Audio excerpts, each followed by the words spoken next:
आज की हमारी कहानी है काम वाली बनी सौतन। परी गांव की सीधी साधी लड़की है। उसकी शादी को 2 साल बीत चुके हैं। उसके पति का नाम धीरज है और वो दोनों शहर में रहते हैं।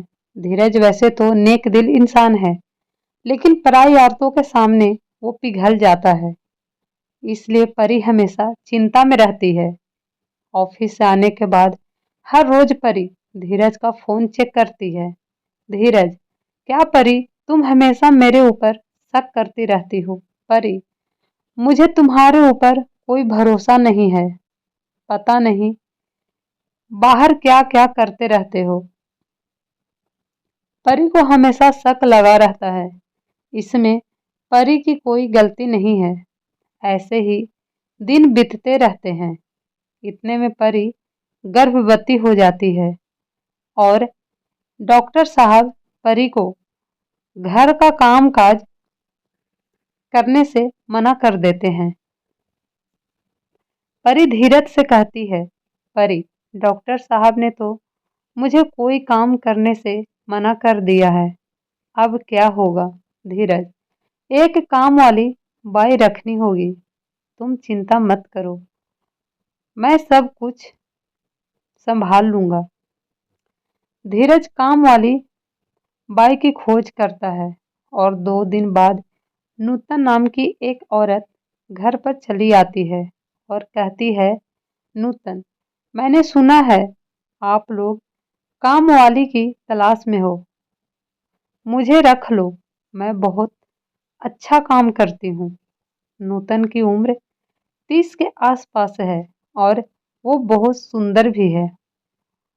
नूतन को देखकर धीरज पिघल जाता है और कहता है, धीरज, हाँ हाँ, हम तुम्हें रख सकते हैं, बिल्कुल रख सकते हैं। परी, नहीं नहीं, रुको, पहले जांच तो कर लेते हैं कि इसका घर कहाँ है, ये कहाँ से आई है। धीरज, उसकी क्या जरूरत है परी, अभी हमें काम वाली की जरूरत है, हम इसे रख लेते हैं। धीरज परी की बात नहीं सुनता है और नूतन को काम पर रख लेता है। नूतन घर के कामों में लग जाती है, मगर उसके काम से परी बिल्कुल खुश नहीं है। वो हर काम आधा अधूरा करती है और काम से ज्यादा समय सजने धजने में लगा देती है। धीरज जो बस नूतन को देखता ही रहता है। परी, धीरज, अभी तक तुम तैयार नहीं हुए हो, आज ऑफिस नहीं जाओगे। धीरज, नहीं परी, आज अच्छा नहीं लग रहा है। परी आराम करती रहती है और धीरज बैठकर पूरा दिन नूतन को देखता रहता है। नूतन, अरे साहब, क्या देख रहे हो। धीरज, तुम्हें देख रहा हूँ नूतन, तुम कितनी सुंदर हो। ये सुनकर नूतन शर्मा जाती है और कहती है, नूतन, ऐसे ना बोलो साहब, मालकिन सुन लेगी तो बवाल हो जाएगा। धीरज, तो फिर आज रात को जब तेरी मालकिन सो जाएगी तब घर के बाहर चली आना, हम दोनों बहुत गप्पे लड़ाएंगे। यहाँ धीरज नूतन का दिल बहलाने में लगा हुआ है और उधर कमरे के अंदर बैठकर परी सोच रही है, परी, आखिर धीरज को हुआ क्या है जो रोज ऑफिस जाने के लिए मरता था, वो आज ऐसे ही घर पर क्यों बैठा है। कुछ तो गड़बड़ है। रात को परी खाना खाकर सो जाती है। धीरज इसी इंतजार में था। परी के सोते ही धीरज घर के बाहर चला गया। नूतन भी चली आई और दोनों मिलकर बातें करने लगे। धीरज, नूतन, तुम्हें पता है तुम्हारे बाल बिल्कुल रेशम जैसे हैं।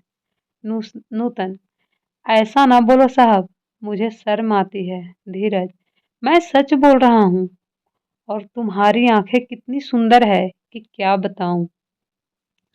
और तभी परी आ जाती है और दोनों को रंगे हाथों पकड़ लेती है। परी, अच्छा, तो ये चल रहा है यहाँ पर। मैं सो गई, सो क्या गई, तुम यहाँ काम वाली के साथ गप्पे लड़ा रहे हो।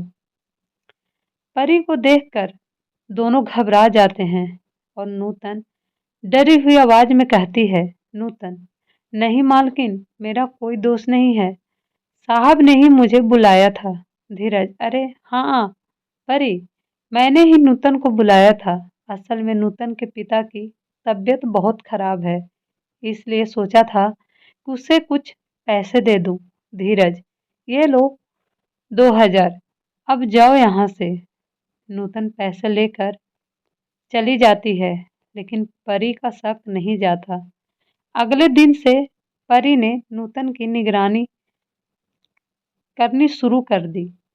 परी, ये नूतन मुझे कुछ ठीक नहीं लग रही है और धीरज का तो कोई भरोसा ही नहीं है। ऐसे ही कुछ महीने बीत गए। इन महीनों में धीरज नूतन पर पूरे तरीके से फिदा हो गया। उसने नूतन की तनख्वाह भी बढ़ा दी। नूतन भी काम चोरी करने लगी। एक दिन परी ने देखा कि उसके कमरे से उसकी घड़ी गायब है। परी ने इधर उधर ढूंढा, लेकिन घड़ी नहीं मिली। परी, घड़ी ऐसे तो गायब नहीं हो सकती, कल नूतन आई थी यहाँ, जरूर उसी ने ली होगी। उसके ऊपर मुझे पहले से ही डाउट था। धीरज, अरे नहीं परी, नूतन इतनी बुरी भी नहीं है, तुम्हारी घड़ी कहीं गिर गई होगी। धीरज मानने को राजी ही नहीं कि नूतन ऐसा कर सकती है। इसके बाद से हर 2 दिन में घर से कुछ न कुछ गायब होने लगा। मगर धीरज ने नूतन को काम से नहीं निकाला, क्योंकि वो तो नूतन से प्यार कर बैठा था। परी ने सोचा कि कुछ तो करना ही पड़ेगा, और इसके कुछ ही दिनों बाद परी अपना पेट पकड़कर बैठ गई। परी, आह, दर्द हो रहा है, पेट में बहुत दर्द हो रहा है। धीरज और नूतन दौड़ कर आए। धीरज ने परी को अस्पताल ले जाने के लिए गाड़ी बुलाई और नूतन के हाथ में घर की चाबी देकर धीरज परी को लेकर निकल पड़ा अस्पताल की तरह।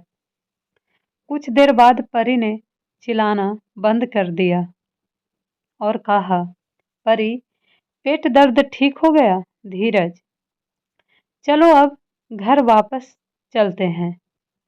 धीरज, लेकिन अभी तो तुम दर्द से तड़प रही थी।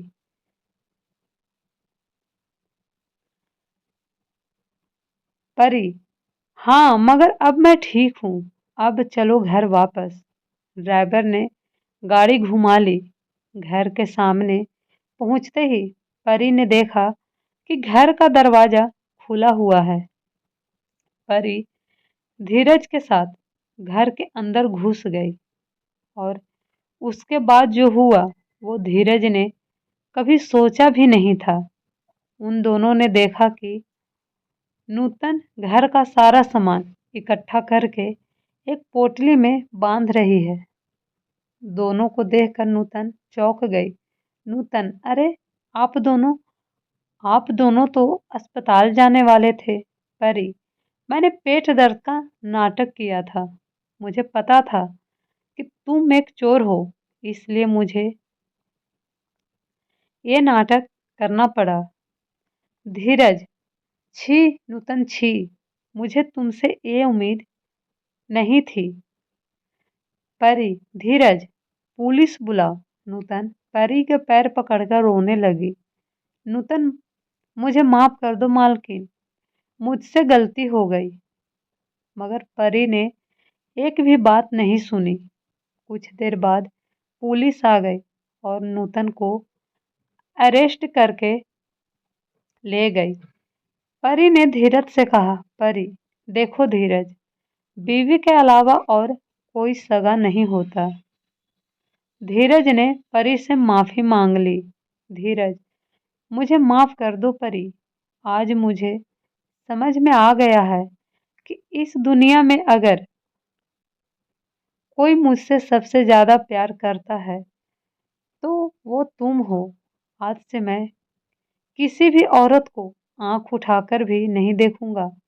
धीरज सुधर गया। इसके बाद से ही उसने और किसी औरत से बात भी नहीं की। कुछ महीनों बाद दोनों को एक बेटा हुआ और सभी खुशी-खुशी रहने लगे। अगर आपको ये कहानी पसंद आए तो मेरे चैनल को लाइक एंड सब्सक्राइब ज़रूर कीजिएगा। Thank you so much.